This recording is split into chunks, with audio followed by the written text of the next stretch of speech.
Hello' মোৰ মৰমৰ ছাত্ৰ ছাত্ৰীসকল পুনৰাই তোমালোকক মোৰ চেনেললৈ স্বাগতম জনাইছোঁ। আজি মই ক্লাছ 10ৰ বিজ্ঞানৰ চেপ্টাৰ 10 পোহৰৰ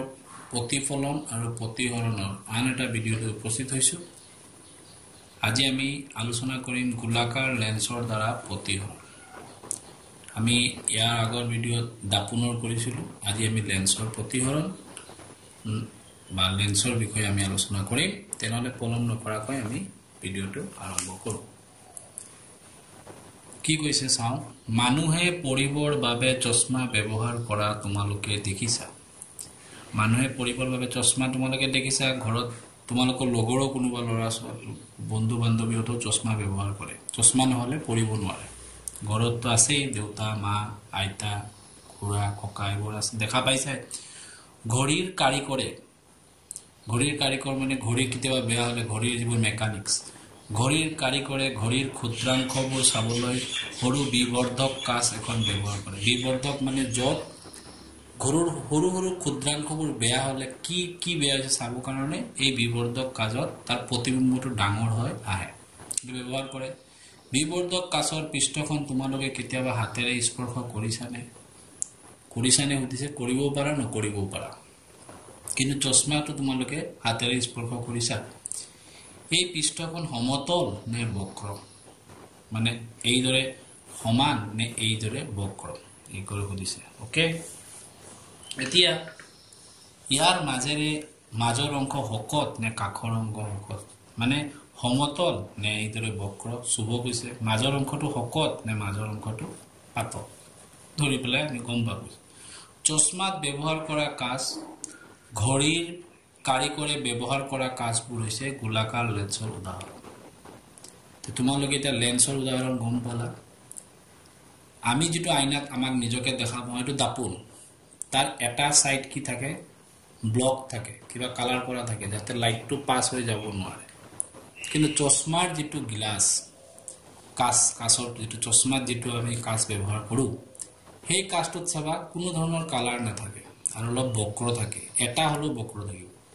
এই লেন্স কি বস্তু, ই পোহৰ ৰশ্মি কেনেকৈ বেকা কৰে,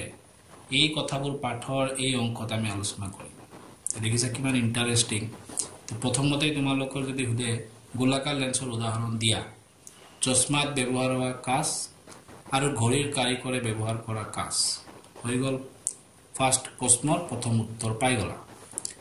লেন্স হ'ল দুখন পৃষ্ঠৰে আৱৰা এটা স্বচ্ছ পদাৰ্থ যাৰ এখন বা দুয়োখন পৃষ্ঠই গোলাকাৰ। এই কথাটোৰ অৰ্থটো তোমালোকক মই বুজুৱাই দিম। ওকে, কৈছে কি এইটো এইদৰে হ'ব। লেন্সৰ কি কৈছে চাওঁ। লেন্স হ'ল দুখন পৃষ্ঠৰে আৱৰা এটা স্বচ্ছ পদাৰ্থ যাৰ এখন বা দুয়োখন পৃষ্ঠই গোলাকাৰ। মানে লেন্সখনক এইদৰে আৱৰি ৰাখিব। দুয়োটাই গোলাকাৰ পৃষ্ঠ হ'ব পাৰে। ইয়াতে দুয়োটাই কি পৃষ্ঠ, গোলাকাৰ পৃষ্ঠ কৈছে কিতাপত, দুয়োটাই গোলাকাৰ পৃষ্ঠ। লেন্সখনক এইদৰে স্বচ্ছ আৱৰণেৰে আৱৰি ৰাখিব। কাঁচ, পানীও হ'ব পাৰে। ইয়াৰ ভিতৰত স্বচ্ছ পদাৰ্থ থাকিব, কাঁচ থাকিব পাৰে, পানী থাকিব পাৰে। কিন্তু ইয়াতে যদি বালি দিয়া এইটো লেন্স নহ'ব, পানীৰো হয়। তোমালোকে এইটো গ্লাছ ল'লা, গিলাচত পানী দিলা, এই পানীটোতো চোৱা এটা লেন্সৰ সৃষ্টি হ'ল। এই পানীয়ে কি কৰিলে, লেন্স বনাই দিলে। এই আৱৰণটোৰ মাজত পানী সোমাই গ'ল। এই আৱৰণৰ মাজত আছেনে নাই, এই আৱৰণৰ মাজত কি আছে, পানী আছে। এইটো এটা লেন্সৰ দৰে কাম কৰে। এতিয়া দুয়োখন পৃষ্ঠই গোলাকাৰ যাৰ এখন বা দুয়োখন পৃষ্ঠ, এখন পৃষ্ঠ ইয়াতে মই দেখালো, দুয়োটা পৃষ্ঠই গোলাকাৰ। এনেকুৱা হ'ব পাৰে এটা পৃষ্ঠ গোলাকাৰ, এটা সমতল, এইটো সমতল আৰু এইটো গোলাকাৰ, অথবা দুটা পৃষ্ঠই গোলাকাৰ হ'ব পাৰে। ওকে, এইখিনিত আমিতো বুজিলো। ইয়াৰ অৰ্থ এই যে লেন্সৰ কমেও এখন পৃষ্ঠ কি হ'ব লাগিব, গোলাকাৰ হ'বই লাগিব। লেন্স হ'বলৈ হ'লে এখন পৃষ্ঠ আমাৰ গোলাকাৰ হ'ব লাগিব। এনেকুৱা লেন্সত আন এখন পৃষ্ঠ সমতল হ'ব। লেন্সৰ দুয়োখন পৃষ্ঠই বাহিৰলৈ উফন্দি থকাকৈ গোলাকাৰ হ'ব পাৰে। লেন্সখন বাহিৰলৈ উফন্দি মানে এইদৰে থাকিব এইটো হল বাহিৰলৈ উফন্দি এতিয়া তোমালোকক কিন্তু লেন্সটো যেতিয়া তোমালোকে ঘৰত যদি চশমা আছে তোমালোকে চুই চাব পাৰা যেটো লেন্স চুলে মাজৰ অংশটো হকত পাবা এটো গম পাবা এটো উত্তল লেন্স আৰু যেটো মাজৰ অংশটো অলপ ডাউন পাবা মাজৰ অংশটো অলপ হুমুৱা পাবা এটো অবতল লেন্স পৰিম আমি এতিয়া এটা আছে চাবা এতিয়া এটো দুয়ো বাহিৰলৈ উফন্দি আছে ওকে বাহিৰলৈ উফন্দি থকাকৈ গোলাকাৰ হ'ব পাৰে এনে লেন্সক দ্বি উত্তল লেন্স বুলি কোৱা হয় দ্বি উত্তল লেন্স কেলে ইয়াতে দুটা গোলাকাৰ পৃষ্ঠ আছে মই দেখাম এটো এটা গোলকৰ পৃষ্ঠ এটো এটা গোলাকাৰ তেতে দ্বি উত্তল লেন্স দুটা গোলক আছে কাৰণে এটো দ্বি উত্তল লেন্স বাহিৰলৈ উফন্দি থাকিলে দ্বি উত্তল লেন্স বুলি কয় আৰু তাক আমি সাধাৰণতে উত্তল লেন্স বুলি কয় ইয়াৰ দাঁতিৰ অংশতকৈ সাধাৰণতে মাজভাগ হয় দাঁতিৰ অংশ মানে এইবোৰ অংশতকৈ মাজৰ ভাগটো কি হকত তে মাজৰ ভাগ হকত হলে তাক আমি কি কওঁ উত্তল লেন্স এটা তোমালোকে চশমা বা এনেকা লেন্স হাতেৰে চুই ক'ব পাৰিবা উত্তল নে অবতল ওকে আৰু উত্তল লেন্সে চিত্ৰত দেখুৱাৰ দৰে পোহৰ অবিহাৰিত কৰে ঠিক পোহৰ অবিহাৰিতৰ মিনিং কি এইটো সোৱা উত্তল লেন্স সোৱা ইয়াৰ মাজেৰে পোহৰবোৰ আহিছে কোৱাৰ লক্ষ্য বস্তু অখিমত আছে লক্ষ্য বস্তুটো অকা নাই আহি পেলাই সোৱা অবিহাৰি মানে এটা বিন্দুত গৈ ৰশ্মিবোৰ লগ খাইছে এটা বিন্দুত গৈ কাটাকাটি কৰিছে আটাইবোৰ ৰশ্মি যেতিয়া দূৰৰ পৰা আহি এটা বিন্দুত লগ হয় এটোক আমি কি বুলি কওঁ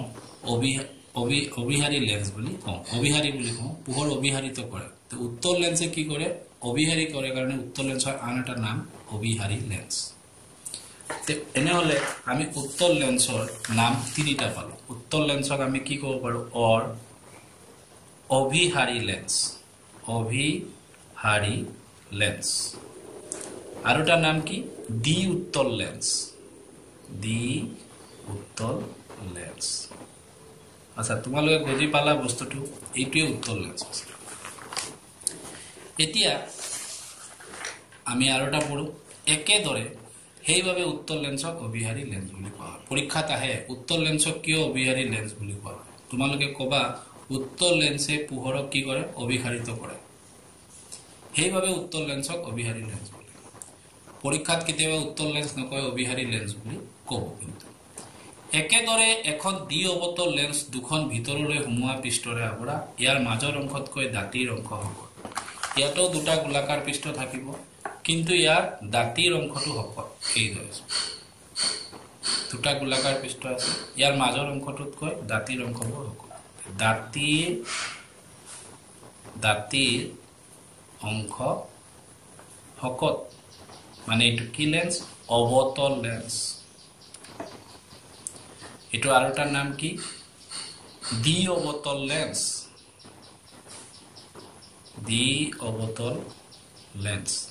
আৰু এই অবতল লেন্সে আকৌ পোহৰ ৰশ্মিবোৰক কি কৰিব দূৰলৈ পঠিয়াই দিব আগতে কি কৰিছিল এটা বিন্দুত লগ খাইছিল এটা বিন্দুত লগ খালে তাক অবিহাৰি কয় আৰু এটো অপহাৰি মানে এনেকা দূৰলৈ লৈ যায় মানে আমি যদি লক্ষ্য বস্তুটো এইদৰে চাওঁ এইদৰে আঁতৰি যাব এটোক আমি অপহাৰি বুলি কওঁ এনে লেন্সক অপহাৰি লেন্স বোলে অথবা দ্বি অবতল লেন্স বোলে সাধাৰণতে আমি ইয়াক কি বুলি কওঁ অবতল লেন্স বুলি কওঁ ইয়ালৈকে তোমালোকে গম পালা আমি ৰিকেপ কৰি দিওঁ লেন্স কি দুখন পৃষ্ঠৰে আৱৰা এটা স্বচ্ছ পদাৰ্থ লেন্স কাক বোলে পৰীক্ষা যদি আহে লেন্স হল দুখন লেন্স কাক বোলে প্ৰশ্ন হৈ লেন্স কাক বোলে তোমালোকে কি লিখিবা লেন্স হল দুখন পৃষ্ঠৰে আৱৰা এটা স্বচ্ছ পদাৰ্থ যাৰ এখন বা দুইখন পৃষ্ঠে গোলাকাৰ মানে তো বুঝেই পালাই দুটা পৃষ্ঠ হ'ব লাগিব গোলাকাৰ হ'ব লাগিব এইদৰে দুটা পৃষ্ঠ থাকিব লাগিব লেন্সত ইয়াক আৱৰি ৰাখিব লেন্সটো মাজত আছে স্বচ্ছ পদাৰ্থ এটা দুটা পৃষ্ঠ এইদৰে আৱৰি আছে আৰু এইটো ভিতৰত কি থাকিব লাগিব স্বচ্ছ পদাৰ্থ থাকিব এইটো আৱৰণ এটা গিলাসতো চাবা পানী ললে সৰি গিলাসটো হোৱা নাই এটা গিলাসত তুমি পানী লৈছা পানী ৰাখাটো এইদৰে থাকে নে নাই চোৱা ইয়াৰ পানীখিনি আবৰি ৰাখিছে কোনে এই দুটা গোলাকাৰ পৃষ্ঠ এইদৰে ইয়াৰ মাজত স্বচ্ছ পদাৰ্থ থাকিব পানী কাঁচ এইবোৰ ইয়াতে বালি মাটি এইবোৰ থাকিব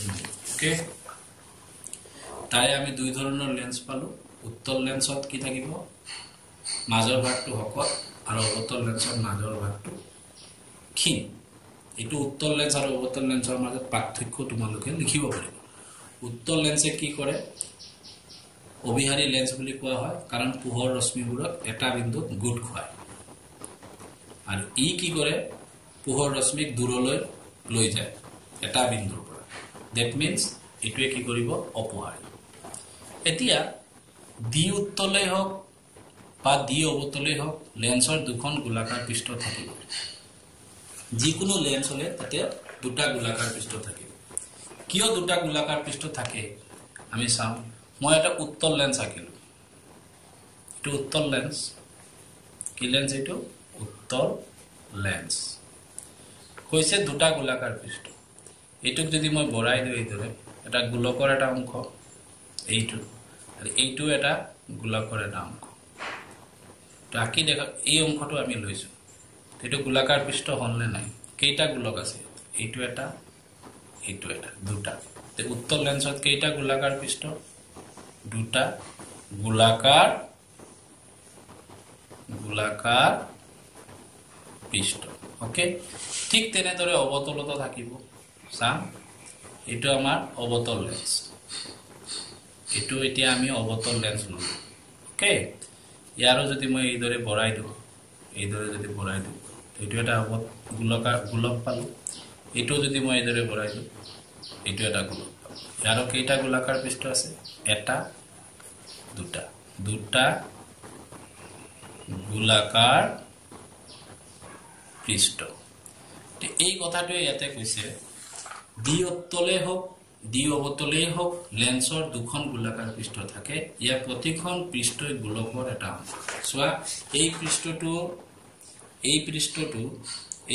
এটা গোলকৰ অংশ আৰু এই পৃষ্ঠটো গোলকৰ এই পৃষ্ঠটো গোলকৰ অংশ এই পৃষ্ঠটো গোলকৰ দুটা পৃষ্ঠ থাকিব দুটাই গোলাকাৰ পৃষ্ঠ এই গোলকৰ কেন্দ্ৰকে লেন্সৰ ভাঁজ কেন্দ্ৰ বুলি কোৱা হয় তে লেন্সৰ ভাঁজ কেন্দ্ৰ কাক বোলে এইটো যে গোলক আকিলা ইয়াৰ এটা কেন্দ্ৰ থাকিব ইয়াত থাকিব ইয়াত থাকিব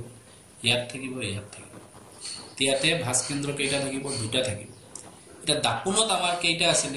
এটা গোলাকাৰ পৃষ্ঠ আছিল মনত আছে নে উত্তল দাপুনে হওক অবতল দাপুন এটো যদি বৰাই দিও এটা তাতে ভাঁজ কেন্দ্ৰ এটা আছিল দাপুনত কেইটা থাকে এটা গোলাকাৰ পৃষ্ঠ এই কাৰণে চশমাটো চাবাচোন দুটা গোলাকাৰ পৃষ্ঠ থাকে চামুচত এটা গোলাকাৰ পৃষ্ঠ থাকে বুজি পালা বস্তুটো এটো দাপুনত আপনাক আমি বুজাইছো পাৰ্থক্যটো দাপুন আৰু লেন্সৰ হল এইদৰে দাপুনত দুটা গোলাকাৰ পৃষ্ঠ থাকিব আৰু দাপুনত এটা থাকিব আৰু লেন্সত কেইটা থাকিব দুটা গোলাকাৰ পৃষ্ঠ থাকিব আৰু এই গোলকৰ কেন্দ্ৰবিলাককে ভাঁজ কেন্দ্ৰ কয় তেনেহলে দাপুনত আমি এটাই ভাঁজ কেন্দ্ৰ পাইছিলো ভাঁজ কেন্দ্ৰক সি আখৰেৰে বুজা হয় ইয়াত কিন্তু আমি দুটা ভাঁজ কেন্দ্ৰ পাম তে তোমালোকে এটুক C1 দিব পাৰা এটুক C2 এটুক C1 এটুক C2 অথবা ইয়াক C1 ইয়াক C2 দুটা ভাঁজ কেন্দ্ৰ পাম তে লেন্সত আমি কেইটা ভাঁজ কেন্দ্ৰ পাম লেন্সত দুটা ভাঁজ কেন্দ্ৰ একেবাৰে সহজ তোমালোকক পৰীক্ষাত আহিলে লেন্সৰ ভাঁজ কেন্দ্ৰ কাক বোলে আহিলে তে লেন্সত তোমালোকে কবা লেন্স দুটা গোলকৰ কি পৃষ্ঠই এটা দুটা গোলকৰ অংশই এটা লেন্স বনাইছে আৰু দুটা গোলকৰে কেন্দ্ৰক কি কোৱা হয় লেন্সৰ ভাঁজ কেন্দ্ৰ হৈ গল আমি ইহতক C1 আৰু C2 ৰে হসাব পাৰো লেন্স এখনৰ ভাঁজ কেন্দ্ৰ দুটাৰ মাজেৰে যোৱা এতিয়া মই আকৌ ভালকৈ আঁকি দিও সোৱা মই এটা উত্তল লেন্স ললো আৰু এটা অবতল লেন্স ললো ওকে ইয়াৰ ঠিক মাজেৰে যাব মাজেৰে আমি কেনেকৈ ওলাম এইদৰে আমি যদি টান মাৰি দিও মাজৰ অংশটো আমি পাই যাম কল্পনা কৰি এইদৰে তুল তো কাল্পনিক তেনেহলে এইটো এটা গোলকৰ পৃষ্ঠ হয় নে নহয় আৰু এইটো এটা গোলকৰ পৃষ্ঠ ঠিক তেনেদৰে এইটো এটা গোলকৰ পৃষ্ঠ এইটো এটা গোলকৰ পৃষ্ঠ আমাৰ ইয়াতে কেন্দ্ৰ যদি আছে এটো C1 এটো C2 ইয়াৰ কেন্দ্ৰটো ইয়াৰো C1 C2 এটো মই ধৰি লৈছো ওকে ইয়াৰ মাজেৰে যেটো ৰেখা যাব C1 আৰু C2 ৰ মাজেৰে C1 C2 ৰ মাজেৰে যেটো ৰেখা যাব তাক কব মুখ্য অক্ষ তো তোমালোকে কি কবা ভাস্কেন্দ্ৰৰ মাজেৰে যোৱা ৰেখাডালক মুখ্য অক্ষ বুলি কোৱা লেন্স এখনৰ ভাস্কেন্দ্ৰ দুটাৰ মাজেৰে ইয়াতে দুটা ভাস্কেন্দ্ৰ আছে দাপুনত আমাৰ দাপুনটো মই ৰিপিট কৰি দাপুনত এটা ভাস্কেন্দ্ৰ থাকে তাৰ মাজেৰে যোৱাটোক আমি কি বুলি কৈছিলো মুখ্য অক্ষ বুলি কৈছিলো ওকে এতিয়া আমাক সুধিব লেন্সৰ মুখ্য অক্ষ কাক বুলি তোমালোকে কবা ভাস্কেন্দ্ৰ দুটাৰ মাজেৰে যোৱা কাল্পনিক ৰেখাডালক মুখ্য অক্ষ বোলে তে তোমালোকে দুটা ডেফিনেশন পালা ভাস্কেন্দ্ৰ কাক বোলে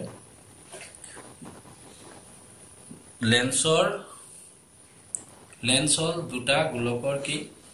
অংশ এই গোলক দুটাৰ কেন্দ্ৰকে কি বুলি কোৱা হয় ভাস্কেন্দ্ৰ বুলি কোৱা হয় ভাস্কেন্দ্ৰ দুটাৰ মাজেৰে যোৱা কাল্পনিক ৰেখাডালক কি বুলি কোৱা হয় মুখ্য অক্ষ ওকে এটো আমি পঢ়িলো এতিয়া চোৱা লেন্সৰ মধ্যবিন্দুটো ইয়াৰ আলোক কেন্দ্ৰ যাৰ মাজেৰে গল এই ইয়াতে এই অংশটোক আমি আলোক কেন্দ্ৰ বুলি কওঁ আলোক মানে পোহৰ ৰশ্মি এই কেন্দ্ৰৰ মাজেৰে যাব পাৰে এটো কয় আলোক কেন্দ্ৰ দেন কেইটা আমি পালো ডেফিনেশন মুখ্য অক্ষ কাক বলে ভাস্কেন্দ্ৰ কাক বলে আলোক কেন্দ্ৰ কাক কয় লেন্সৰ মধ্যবিন্দুটো এই লেন্সৰ ঠিক মধ্যবিন্দুটোক আমি আলোক কেন্দ্ৰ বুলি কওঁ ওকে ইয়াক সাধাৰণতে অ আখৰেৰে সূচোৱা হয় ইয়াৰ সংকেত হল অ তে আমি দুটা লেন্স আঁকিছো এটো হল অবতল লেন্স এটো হল উত্তল লেন্স ইয়াত তোমালোকে এই বস্তুবোৰ আঁকিব নালাগে এটো মই বুজাবৰ কাৰণে আঁকিছো যে এই লেন্স এই পৃষ্ঠটো এটা গোলকৰ এটা অংশ আৰু এই পৃষ্ঠটো এটা গোলকীয় অংশ এটো বুজাবৰ কাৰণে মই এটো আঁকি দিছো ওকে তোমালোকে এটো আঁকিব নালাগে এতিয়া আমি আলোক কেন্দ্ৰ গম পালো লেন্সৰ মধ্যবিন্দুটো আলোক কেন্দ্ৰ বুলি কয় আমি বহুত ডেফিনেশন পাই আছো ঠিক আছে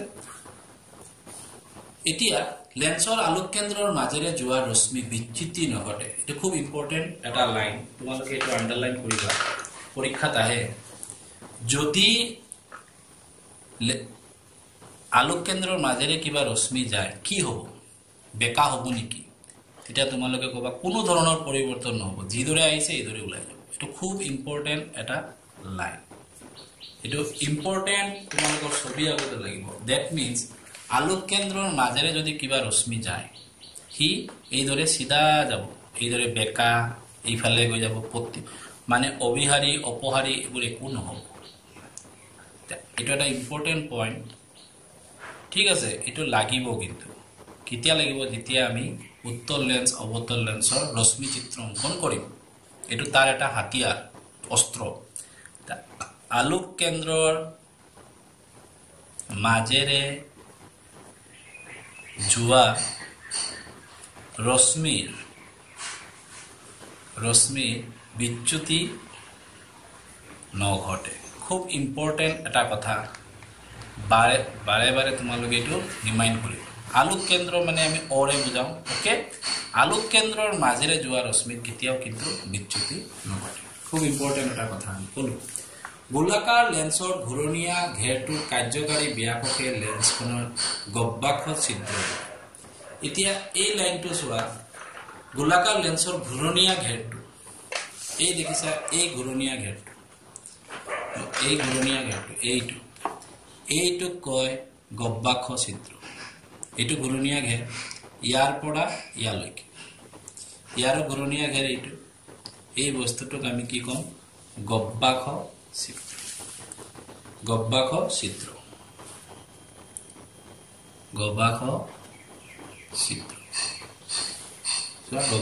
কিন্তু এই ঘূৰণীয়া অংশটো ওকে এই অধ্যায়ত আমি আলোচনা কৰা ভাঁজ ব্যাসাৰ্ধতকৈ যথেষ্ট সৰু গহ্বৰৰ লেন্সত সীমিত ৰাখিম মানে ইয়াত আমি ভাঁজ ব্যাসাৰ্ধ বুজি পাইছে এইটো ব্যাস এই গোটেইটো এটা গোলক এই পুৰাটো কি হ'ব আমাৰ বিয়ক ইয়াতকৈ সৰু ইয়াতে চোৱা আমি আলোচনা কৰা ভাঁজ ব্যাসাৰ্ধতকৈ যথেষ্ট সৰু গহ্বৰৰ লেন্সত সীমিত ৰাখিম আমি ইয়াতে আলোচনা যিমান কৰিছো এতে গহ্বৰৰ লেন্সতে সীমিত ৰাখিম এনে লেন্সক সৰু গহ্বৰ বা ক্ষীণ লেন্স বোলে লেন্সত যেতিয়া পোহৰ সমান্তৰাল ৰূপে আপতিত হয় কি হয় ইয়াক বুজিবলৈ এটা কাৰ্যকলাপ দিছে এই কাৰ্যকলাপটো কৰোতে বা এনে সূৰ্যলৈ পুনে পুনে বা লেন্সৰ মাজেৰে নাচাব সূৰ্যৰ পুনে পুনে বা লেন্সৰ মাজেৰে সূৰ্যলৈ চাব মনা কৰিছে হাতত এখন উত্তল লেন্স ল'ব কৈছে লৈ পেলাই তাক সূৰ্যৰ ফালে মূৰ কৰি ৰাখিব কৈছে তুমি এইদৰে কাগজ ল'লা আৰু ধৰা এটো উত্তল লেন্স এটো সূৰ্যৰ পিনে মুখ কৰি সূৰ্যৰ ৰশ্মিটো এটা পৰিব ক'বা আৰু ইয়াৰ পৰা প্ৰতিহৰণ হয় বস্তুটো ইয়াতে যাব যেহেতু এটো লেন্স ইয়াৰ পৰা প্ৰতিফলিত নহব প্ৰতিহৰণ এইদৰে গোল থাকিব মইটো মুছত লেন্সটো নাই এইদৰে তোমালোকে সূৰ্যৰ ৰশ্মিটো আহি এই লেন্সৰ মাজেৰে আহি কট কৰিব তাতে আমি অলপ আগত পাই আইছো উত্তল লেন্সত অবিহাৰী হয় না তে কাগজত কি দৰে পৰিব কাগজত আহি সূৰ্যৰ পৰা পোহৰ ৰশ্মিটো আহি এই দৰে পৰিব এই দৰে এটা বিন্দুত আহি পৰিব সাবা কাগজত এই দৰে এটা বিন্দুত আহি পৰিব পৰুতে এটো উজ্জ্বল হ'ব কৰি কাগজত স্পষ্ট এইটো চোৱা স্পষ্ট প্ৰতিবিম্বৰ সৃষ্টি হ'ব কাগজ আৰু লেন্সৰ এই স্থানত কিছু সময় যদি তুমি ধৰি ৰাখা তেতিয়া কাগজটো জ্বলি যাব কাৰণ সূৰ্যৰ তাপ গৰম এই জোৰা ধৰা এটো অসীম দূৰত্বৰ পৰা লক্ষ্য বস্তুটো অসীম দূৰত্বত আছে ইয়াতে আমি সূৰ্যৰ উদাহৰণ দিব পাৰোঁ সূৰ্যৰ পৰা সমান্তৰালভাৱে ৰশ্মিবোৰ আহিছে এটো লেন্সটো তুমি ৰাখিছা তাৰ মাজত এটা কাগজ এটো পৰা ৰাখিছা আহি চোৱা অবিহাৰী হৈছে আৰু যত গৈ গোটেই ৰশ্মিবোৰ কাটিছে তাত প্ৰতিবিম্ব সৃষ্টি হ'ব কাৰ প্ৰতিবিম্ব হ'ব সূৰ্যৰ কিমান সৰু হৈ গ'ল চোৱা সূৰ্যটো ইমান সৰু নহয় কিমান ডাঙৰ এটা সূৰ্য আমাৰ পৃথিৱীৰ পৰা ডাঙৰ ওকে তে তাৰ প্ৰতিবিম্বটো কিমান সৰু হয় সেই কাৰণে কাগজটো গৰম হৈ যায় আৰু কাগজটো অলপ পিছত জ্বলি উঠে আমি সৰুতে এইবোৰ খেলিছিলো ন তোমালোকে খেলিছাকে নাই আমি কাগজ ৰাখিলো জুই জ্বলি গ'লে খুব ফূৰ্তি হৈছিল আমি যেতিয়া স্কুল লেভেলত আছিলো কি কাৰণে হৈছে এইবোৰ আমি ডাঙৰ হৈ গম পাইছো তোমালোকে তো 10তে গম পালা আমি আৰু ডাঙৰ হৈ গম পাইছো 10লৈকে আমি এইবোৰ বুজিয়ে পোৱা নাই তে গম পালা এটা বিন্দুত গৈ জমা হল এই যে ৰশ্মিটো ধৰা এইটো সূৰ্যৰ ৰশ্মি সূৰ্যৰ পৰা পৰিছে অসীম দূৰত্বৰ পৰা আহিছে মানে সূৰ্য আমাৰ পৰা বহুত দূৰত আছে অসীম দূৰত্বত আছে তাৰ পৰা ৰশ্মিবোৰ আমাৰ পৃথিৱীত এই দৰে হে আহে এই বস্তুটো ইয়াতে এইটোৱে কৈছে ওকে এতিয়া আমি লেন্সৰ মুখ্য অক্ষৰ সমান্তৰালৰ পোহৰ ৰশ্মিৰ বিবেচনা কৰিম মুখ্য অক্ষৰ এনে ৰশ্মিসমূহ লেন্স এখনৰ মাজেৰে পাৰ হলে উত্তল লেন্সৰ বাবে অৱতল লেন্সৰ বাবে ইয়াক প্ৰদৰ্শন কৰা হৈছে এই ইয়াতে প্ৰদৰ্শিত কৰা হৈছে উত্তল লেন্সত কি দৰে ৰশ্মিবোৰ আহে অৱতল লেন্সত কি দৰে আহে এটো আমি আলোচনা কৰিম ওকে এতিয়া এটো আলোচনা কৰোতে আমি দুটা লেন্স আঁকিব লাগিব হয় প্ৰথম আমি এটা উত্তল লেন্স আঁকিম এটো উত্তল লেন্স উত্তল লেন্সৰ আমি অলপ আগত পালো তাৰ উত্তল লেন্সৰ অলপ আগত আমি পালো দুটা কেন্দ্ৰ থাকিব C1 C2 আৰ ঠিক মাজৰ অংশটো আমি ইদৰে কৰি মাজৰ অংশটো O দিম মানে আলোক কেন্দ্ৰ এই C1 C2 মানে কি ভাঁজ কেন্দ্ৰ এতিয়া এইদৰে হল আমাৰ ভাঁজ কেন্দ্ৰ এতিয়া আমি আলোচনা কৰিম ইয়াৰ মাজেৰে ৰেখা অসীম দূৰত্বৰ পৰা এইদৰে সমান্তৰালভাৱে আহিছে ইয়াতে কৈছে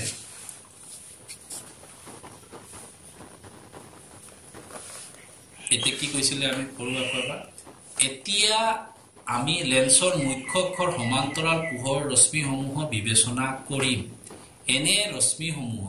লেন্স এখনৰ মাজেৰে পাৰ হলে উত্তল লেন্স আৰু অৱতল লেন্সৰ বাবে ইয়াক প্ৰদৰ্শন কৰা হৈছে এই দুটা আমি এতিয়া বুজিলো এতিয়া আমাৰ আৰু ক্লিয়াৰ হ'ব এই দৰে দুটা ৰশ্মি এই দৰে আহিলে তে অলপ আগত আমি পাইছিলো এটো হল আলোক কেন্দ্ৰ এটো কি কেন্দ্ৰ আলোক কেন্দ্ৰ অলপ আগত মই এটা তোমালোক ইম্পৰ্টেণ্ট কথা কৈছিলোঁ, এটা অস্ত্ৰৰ কথা কৈছিলোঁ ন, এইটো বহুত ইম্পৰ্টেণ্ট ৰশ্মি চিত্ৰৰ কথা। আলোক কেন্দ্ৰৰ মাজেৰে যোৱা ৰশ্মি বিচ্যুতি নঘটে। সূৰ্যৰ পৰা যিটো ৰশ্মি আহি আলোক কেন্দ্ৰত পৰিব এইটো চিধা গৈছে, দেখিছা, কোনো ধৰণৰ বেকা তেৰা হোৱা নাই। তাৰপিছত ইয়াত অহাৰ পিছত এইটো চোৱা, এইটো বায়ুৰ পৰা আহিছে, আহি লেন্সত সোমাইছে, মানে ইয়াতে স্পীডটো বেছি, ইয়াতে স্পীডটো কমি গ'ল। কমি গ'লে সদায় কি যাব, নৰ্মেলৰ পিনে যায়, আৰু ইয়াতে কি হ'ব, প্ৰতিহৰণ বেকা হৈ যাব। বেকা হৈ ইয়াতে ক'ৰবাত এইদৰে গ'ল, এইটো এইদৰে যাব, এইদৰে আৰু ৰশ্মি আহিব পাৰে, অ'কে, আৰু এইদৰে আহিলে, আহি ইয়াতে গৈ মিলিলে, ইয়াতে বেকা হয়, ইয়াতে মিলিলে, এইদৰে আহিব, আহি ইয়াতে মিলিলে, আটাইবোৰ ৰশ্মি এই জেগাত মিলিব। য'ত মিলিব তাক আমি ফকাছ বিন্দু বুলি কওঁ। কি বিন্দু বুলি কওঁ? ফকাছ বিন্দু। এইটোক আমি কি ক'ম? এফ। লাইটটো আমাৰ এইপিনৰ পৰা আহিছে, সেইকাৰণে ফকাছ বিন্দু, কিন্তু লাইটটো এইপিনৰ পৰা আহিব পাৰে, এইপিনৰ পৰা আহিলে ইয়াতে হ'ব ফকাছ বিন্দু, ইয়াতে আহি যোৰা লাগিব, বুজি পাইছা? সেইকাৰণে ফকাছ বিন্দু কেইটা থাকে? লেন্সত দুটা ফকাছ বিন্দু থাকে, F1 F2। এইটোক আমি কি কওঁ? ফকাছ বিন্দু। বস্তুটো বুজিবলৈ কষ্ট হৈছে নেকি? ইয়াতে চোৱা, আমাৰ ৰশ্মি চিত্ৰটো এই পিনৰ পৰা আহিছে, আমাৰ দুই ফালৰ পৰা আহিব। দাপোনত আমাৰ দুই পিনৰ পৰা আহিব নোৱাৰে, দাপোনত গোলাকাৰ পৃষ্ঠ এটাই থাকে। যেনেকৈ এইটো মই যদি অৱতল দাপোন আঁকো, এতিয়া যদি মই অৱতল দাপোন আঁকো, এইদৰে আহিব, এইটো আমাৰ প্ৰতিবিম্ব পৃষ্ঠ, এইবোৰ কি হ'ব? ঢাক খোৱা থাকে। আৰু উত্তল দাপোন হ'লে ছেইম হ'ব, কি হ'ব? আমাৰ উল্টাটো হ'ব, এইপিনৰ পৰা আহিব, আৰু এই ছাইডটো ব্লক থাকে। দাপোনত এটা ছাইড বন্ধ থাকে, কিন্তু লেন্সত দুই পিনৰ পৰা আহিব পাৰে, সেইকাৰণে ফকাছ বিন্দু দুটা। এইটো আমি উত্তলৰ আঁকিলোঁ, অৱতলো হ'ব পাৰে, হয়নে নহয়? অৱতল লেন্স এটা আঁকোচোন, অৱতল লেন্সতে দুটা ফকাছ বিন্দু থাকে, এইটো C1, এইটো C2, এইটো আলোক কেন্দ্ৰ। সমান্তৰালভাৱে আহিলে, এইদৰে আহিলে, আহি এইপিনে ওলাই গ'ল,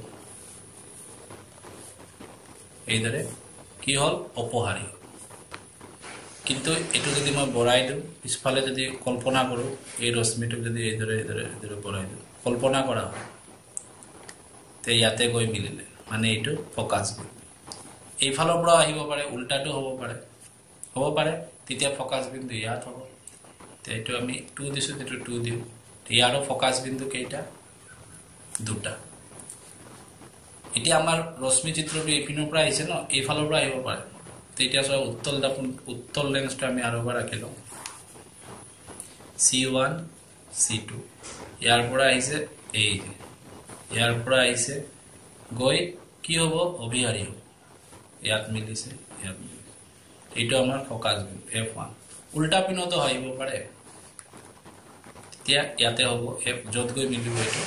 F2। এই যে F1 F2 অৰ পৰা ইয়াৰ যিমান দূৰত্ব হ'ব, যদি 2 সেন্টিমিটাৰ হয়, এইটোও 2 সেন্টিমিটাৰ হ'ব লাগিব, এই দূৰত্বটো সমান হ'ব লাগিব। যদি সমান নহয়, আমাৰ ৰেখাচিত্ৰ আঁকোতে, ৰশ্মি চিত্ৰ যেতিয়া আঁকিম, তেতিয়া নিমিলিব। এতিয়া আমি দেখা পালোঁ ফকাছ বিন্দু দুটা থাকে, যিদৰে ভাস্কেন্দ্ৰ দুটা, ফকাছ বিন্দু দুটা। এই কথাটো ইয়াতে কৈছে, চোৱা, মুখ্য অক্ষৰ সমান্তৰাল পোহৰ কেইবাটাও ৰশ্মি উত্তল লেন্সত পৰিছে। এই ৰশ্মিসমূহ লেন্সত ঘটা প্ৰতিহৰণৰ পিছত মুখ্য অক্ষৰ এটা বিন্দুলৈ অভিহাৰী হৈছে। মুখ্য অক্ষৰ যিটো বিন্দুত অভিহাৰী হ'ব, তাক মুখ্য ফকাছ বোলে। এই য'ত যিটো বিন্দুত হৈছে, তাক মুখ্য ফকাছ কম, অভিহাৰী হৈছে। আৰু বিলৈ মনোযোগ কৰিলে লক্ষ্য কৰা, মুখ্য ফকাছৰ সমান্তৰালকৈ অহা পোহৰৰ কেইবাটাও ৰশ্মি লেন্সখনত পৰিছে। লেন্সত ঘটি প্ৰতিহৰণৰ পিছত ৰশ্মিসমূহ মুখ্য অক্ষৰ এটা বিন্দুৰ পৰা অপহাৰী হোৱা যেন লাগে। এনেকুৱা লাগে এই বিন্দুটোৰ পৰা এই ৰশ্মিবোৰ অপহাৰী হৈছে। এইটো বঢ়াই দিছে, কল্পনা কৰি বঢ়াই দিলে, ইয়াত মিলিলে, দেখিলা? এইটোকে অৱতল লেন্সৰ মুখ্য ফকাছ বোলে। যদি তোমালোকে লেন্সখনৰ বিপৰীত পৃষ্ঠ দি সমান্তৰাল ৰশ্মি পাৰ হ'বলৈ দিয়া, তেন্তে বিপৰীত ফালে আন এটা মুখ্য ফকাছ পাবা। মই যিটো কৈছোঁ, বিপৰীত ফালে কি, এইবাৰ আমি এইফালে গৈছিলে ন, এতিয়া আমি উল্টা যদি কৰোঁ, এতিয়া চোৱা, এইটো অৱতল লেন্স ধৰোঁ, ওকে এইটো আমাৰ C1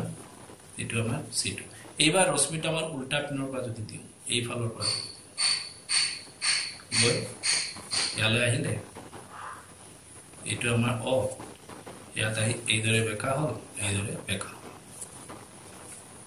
হ'ল আমি কল্পনা যদি এইপিনে কৰোঁ তে আমাৰ এতিয়া ফোকাস বিন্দুটো কোন পিনে হ'ল উল্টা পিনে হ'ল আগতে আমাৰ ৰাইট সাইডত হৈছিল এতিয়া আমি লেফট সাইডত আৰু এটা ফোকাস ঠিক তেনেদৰে আমি উত্তলক যদি উল্টা পিনৰ পৰা এই ফালৰ পৰা যদি ৰশ্মিটো লৈ যাওঁ এতিয়া ইয়াত এটা ফোকাস বিন্দু পাম এই কথাটোৱে তোমালোকে পৰিলে গম পাবা ইয়াতে এইটোৱে কৈছে যদি তোমালোকে লেন্সখনৰ বিপৰীত পৃষ্ঠেদি সমান্তৰাল ৰশ্মি পাৰ হ'বলৈ দিয়া তেন্তে বিপৰীত ফালে আন এটা ফোকাস পাবা সাধাৰণতে মুখ্য ফোকাস সূচাবৰ বাবে এফ আখৰটো ব্যৱহাৰ কৰা হয় যেহেতু লেন্স এখনৰ দুটা মুখ্য ফোকাস তাতে এটা F1 F2 হয় যিদৰে ভাস্কেন্দ্ৰ C1 C2 এইদৰে মুখ্য ফোকাসও F1 F2 থাকে হৈ গল লেন্সৰ আলোক কেন্দ্ৰৰ পৰা মুখ্য ফোকাসৰ দূৰত্ব ফোকাস দৈৰ্ঘ্য বলে এটা এটা ইম্পৰ্টেন্ট লাইন ফোকাস দৈৰ্ঘ্য কাক বলে দাপোন যদি তোমালোকে চাইছা এইটো পাৰিবা এই যে মুখ্য আলোক কেন্দ্ৰৰ পৰা ফোকাস বিন্দুৰ দূৰত্বটো এই দূৰত্বটোক আমি ফোকাস দৈৰ্ঘ্য বলে কিদম ফোকাস এই বস্তুটো এই দূৰত্বটোক আমি কম ফোকাস দৈৰ্ঘ্য একদম বস্তু এটাৰ লগত এটা লিংক এটুক কৈছিলে আলোক কেন্দ্ৰৰ পৰা ফোকাস বিন্দুটোক আমি কম মুখ্য ফোকাসৰ যেটো দূৰত্ব তাকে ফোকাস দৈৰ্ঘ্য ওকে আৰু ইয়াক আমি এফ আকাৰেৰে বুজাম দাপোনতো আমি এফ আকাৰেৰে বুজাইছো স্মল এফ উত্তল লেন্সৰ ফোকাস দৈৰ্ঘ্য কেনেকৈ নিৰূপণ কৰিবা কাৰ্যকলাপ 10.11 মনত পৰিবা এটোতো আমি গম পালোই উত্তল লেন্সৰ ফোকাসটো আমি কেনেকৈ গম পাম যেটো বিন্দুত গৈ ৰশ্মিবোৰ কি হ'ব অভিহাৰী হ'ব এটো ফোকাস বিন্দু হ'ব আৰু এই ফোকাস বিন্দুৰ পৰা আলোক কেন্দ্ৰৰ দূৰত্বটোকে আমি কি কম উত্তল লেন্সৰ ফোকাস দৈৰ্ঘ্য আৰু অবতল লেন্সত এনেকুৱা লাগিব এটা বিন্দুৰ পৰা অভিহাৰী এটা বিন্দুৰ পৰা অপহাৰী হৈ আছে আৰু উত্তল লেন্সত কি হৈ আছিল অভিহাৰী আৰু অবতল লেন্সত কি হ'ব অপহাৰী ওকে এই কাৰ্যকলাপটো লেন্সৰ অৱস্থান আৰু সূৰ্যৰ প্ৰতিবিম্বৰ অৱস্থাৰ মাজৰ দূৰত্ব মোটামুটিভাৱে লেন্সখনৰ ফোকাস দৈৰ্ঘ্য এতিয়া আমি ইয়াৰ পৰা লেন্স কাক বলে গম পালো লেন্স কেই প্ৰকাৰ গম পালো আমাৰ এই অধ্যায়ত বেছি বেলেগ লেন্স ব্যৱহাৰ কৰে এই দৰে লেন্সবোৰ লোৱা নাই এটা সমতল এটা গোলাকাৰ এইটো বিষয়ে আলোচনা কৰা নাই এইটো এটা লেন্স এটা মিনিমাম এটা গোলাকাৰ পৃষ্ঠ আমাৰ ইয়াত অকল দুটা লেন্সৰ আলোচনা কৰা হৈছে দুটা গোলাকাৰ পৃষ্ঠ থকা তে ক্লাস 10ত সেৱা বোৰ্ডত আলোচনা কৰা হৈছে অকল কি দুটা বা দুখন গোলাকাৰ পৃষ্ঠ থকা লেন্স ইয়াতে এটা সমতল পৃষ্ঠ এটা গোলাকাৰ পৃষ্ঠ এই লেন্সৰ বিষয়ে তোমালোকে হায়াৰ সেকেন্ডাৰী গলে পাবা ওকে ইয়াৰ পৰা আমি কিছুমান সৰু প্ৰশ্ন পালো এই প্ৰশ্নবোৰ আমি এতিয়া লিখিম আমি ইয়াৰ পৰা প্ৰশ্নসমূহ আজি লিখিম আজি আমাৰ প্ৰথম এক্সট্ৰা প্ৰশ্ন হ'ল লেন্স কাক বলে লেন্স হ'ল দুখন পৃষ্ঠৰে আৱৰা এটা স্বচ্ছ পদাৰ্থ যাৰ এখন বা দুয়োখন পৃষ্ঠই গোলাকাৰ হ'ব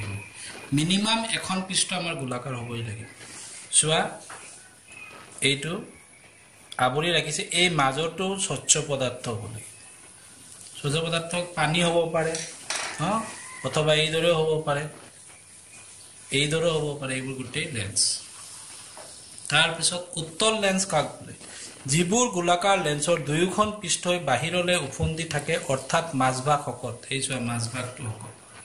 এনেবোৰ লেন্সক উত্তল লেন্স বলে অবতল লেন্স কাক বলে যিবোৰ গোলাকাৰ লেন্সৰ দুয়োখন পৃষ্ঠ ভিতৰলৈ সোমোৱা অৰ্থাৎ মাজভাগতকৈ দাঁতিৰ অংশ শকত এনেবোৰ লেন্সক অবতল লেন্স বলে এটো খুব ইম্পৰ্টেন্ট ক্লাস 10ৰ মেট্ৰিক পৰীক্ষাত বহুতবাৰ দিছে উত্তল লেন্সক কিয় অভিহাৰী লেন্স বলে উত্তল লেন্সত মুখ্য অক্ষৰ সমান্তৰালকৈ অহা ৰশ্মিসমূহ প্ৰতিহৰণৰ পিছত এটা বিন্দুত অভিহাৰী হয় মানে এটা বিন্দুত গৈ মিলি যায় সেই কাৰণে উত্তল লেন্সক অভিহাৰী লেন্স বলে ওকে নাম্বাৰ 5 অবতল লেন্সক কিয় অপহাৰী লেন্স বোলে অবতল লেন্সত মুখ্য অক্ষৰ সমান্তৰালকৈ অহা ৰশ্মিসমূহ প্ৰতিহৰণৰ পিছত মুখ্য অক্ষৰ এটা বিন্দুৰ পৰা অপহাৰী হয় সেই কাৰণে অবতল লেন্সক অপহাৰী লেন্স বোলে এটা বিন্দু এই দৰে ছবিটো দেখাই দিলে আৰু অলপ তোমালোকৰ ক্লিয়াৰ হ'ব এই চোৱা ৰশ্মিটো অপহাৰী হৈছে দূৰলৈ গৈছে কিন্তু লাগিছে এটো যদি মই বঢ়াই দিওঁ লাগে মুখ্য অক্ষত থকা এটা বিন্দুৰ পৰা আহিছে যেন লাগে অপহাৰী হৈ আহিছে এই বিন্দুটোকে কি কয় ফোকাস বিন্দু ওকে আৰু অপহাৰী হয় কাৰণে ফোকাস বিন্দুটো কয় অপহাৰী হয় কাৰণে এটো অপহাৰী লেন্স বুলি কয় নাম্বাৰ 6 উত্তল বা অবতল লেন্সত কেইখন গোলাকাৰ পৃষ্ঠ থাকে দুখন থাকে আমি ছবিটো একেই দেখাইছিলো এই চোৱা উত্তল লেন্সত দুটা গোলাকাৰ পৃষ্ঠ এটো যদি কৰি দিও এটো গোলাকাৰ এটো এটা গোলাকাৰ দুখন অবতলতো কেইখন থাকিব দুখন থাকিব এইটো এটা এটো গোলাকাৰ পৃষ্ঠ এটো দুখন এই মনত ৰাখিব হা লেন্সৰ ভাঁজ কেন্দ্ৰ কাক বোলে লেন্সৰ দুটা পৃষ্ঠ হ'ল গোলাকাৰৰ অংশ এই চোৱা এইটো এই পৃষ্ঠটো এটা গোলক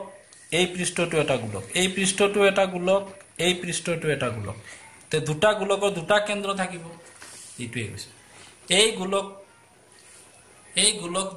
দুটা গোলক আছে ন এই গোলক দুটাৰ কেন্দ্ৰকে লেন্সৰ ভাঁজ কেন্দ্ৰ বোলে ইয়াক সি আখৰেৰে সূচোৱা হয় কাৰণ লেন্সৰ দুটা ভাঁজ কেন্দ্ৰ থাকে সেই কাৰণে তাক C1 C2 বুলি কোৱা হয় তব লেন্সৰ মুখ্য অক্ষ কাক বোলে লেন্সৰ ভাঁজ কেন্দ্ৰ দুটাৰ মাজেদি যোৱা কাল্পনিক সৰল ৰেখাডালক মুখ্য অক্ষ বোলে এই যে এটো হল ভাঁজ কেন্দ্ৰ ইয়াতে ভাঁজ কেন্দ্ৰ দুটা আছে ইয়াৰ মাজেৰে যেটো ৰেখা গৈছে এই ৰেখাটোক কয় মুখ্য অক্ষ ইংৰাজীত কয় প্ৰিন্সিপাল এক্সিস তাৰ পাছত গব্বাক্ষ ছিদ্ৰ কাক বোলে গোলাকাৰ লেন্সৰ ঘূৰণীয়া ঘেৰটোৰ কাৰ্যকাৰী ব্যাসক লেন্সখনৰ গব্বাক্ষ ছিদ্ৰ বোলে এই যে ঘূৰণীয়া যেটো অংশ যত আমাৰ কাৰ্যবোৰ হ'ব এইবোৰকে আমি কি বুলি কওঁ গব্বাক্ষ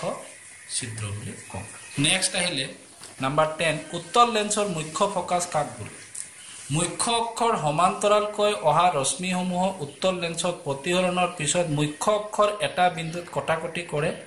অৰ্থাৎ এই বিন্দুত অভিহাৰী হয় সেই বিন্দুটোক উত্তল লেন্সৰ মুখ্য ফোকাস বোলে ইয়াক F আখৰেৰে সূচোৱা হয় মুখ্য ফোকাসক কেপিটেল F আৰু ফোকাস দৈৰ্ঘ্যক স্মল f এই যে চোৱা এটা বিন্দুত গৈ কাটিছে যেটো বিন্দুত কাটিব এইটোৱে উত্তল লেন্সৰ মুখ্য এটো মুখ্য অক্ষৰ ওপৰতে কাটিছে এটোৱে কৈছে তাৰ পিছত অবতল লেন্সৰ মুখ্য ফোকাস কাক বোলে মুখ্য অক্ষৰ সমান্তৰালকৈ অহা ৰশ্মিসমূহ অবতল লেন্সত প্ৰতিহৰণৰ পিছত মুখ্য অক্ষৰ এটা বিন্দুৰ পৰা অপহাৰী হোৱা যেন লাগে সেই বিন্দুটোক অবতল লেন্সৰ মুখ্য ফোকাস বোলে ইয়াতে এইদৰে যে বেকা হৈ আছে কিয় হৈ আছে গম পাইছা ন কাৰণ আমি আগতে পঢ়িছিল লেন্সত কি হয় প্ৰতিহৰণ হয় ইয়াৰ পৰা বায়ু মাধ্যমত আহি গ্লাস মাধ্যমত পৰিলে কাৰণে এটো বেকা হৈছে এইবোৰ বেকা হৈছে ঠিক আছে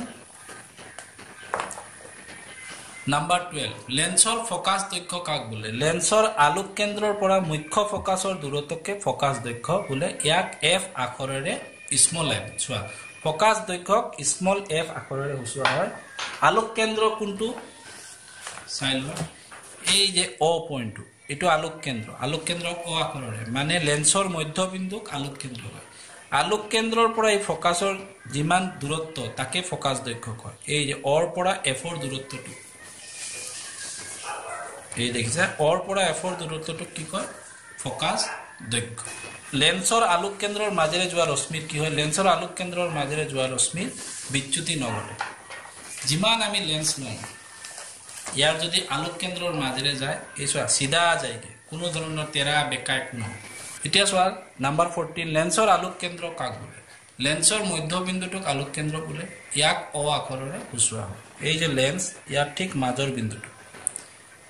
তেনেহলে আজিৰ ভিডিওটো আমি ইয়াতে সামৰণি মাৰিলো উত্তল লেন্স অবতল লেন্স কাক বোলে ডি উত্তল ডি অবতল কাক বোলে অভিহাৰী অপহাৰী ৰশ্মি কি গম পালা ফোকাস দৈৰ্ঘ্য এটা সব দুটা আছে তাপুনত এটা আছিল ইয়াতে ফোকাস বিন্দু দুটা ভাঁজ কেন্দ্ৰ দুটা এবোৰ আজি আমি গম পালো আৰু আৰু এটা ইম্পৰ্টেণ্ট কথা গম পালোঁ, আলোক কেন্দ্ৰৰ মাজেৰে ৰোৱা ৰশ্মিৰ কোনো ধৰণৰ প্ৰতিহৰণ নঘটিব। এইটো খুব ইম্পৰ্টেণ্ট এটা কথা, মই বাৰে বাৰে কৈ আছোঁ। এইখিনিতে আমাৰ ভিডিঅ'টো আজি সমাপ্তি হ'ল। যদি তোমালোকৰ ভিডিঅ'টো ভাল লাগিছে লাইক কৰিবা, শ্বেয়াৰ কৰিবা, আৰু ছাবস্ক্ৰাইব যদি কৰা নাই ছাবস্ক্ৰাইব কৰিবা, আগন্তুক ভিডিঅ'বোৰ পাই থাকিবা। ভালদৰে পঢ়া শুনা কৰা, ডাঙৰক সন্মান কৰা, মা দেউতাৰ কথা শুনা, তোমালোকৰ ভৱিষ্যত উজ্জ্বল হ'বলৈ মই প্ৰাৰ্থনা কৰিছোঁ। এই কৈ মই তোমালোকৰ পৰা বিদায় ল'লোঁ। থেংক ইউ, ধন্যবাদ।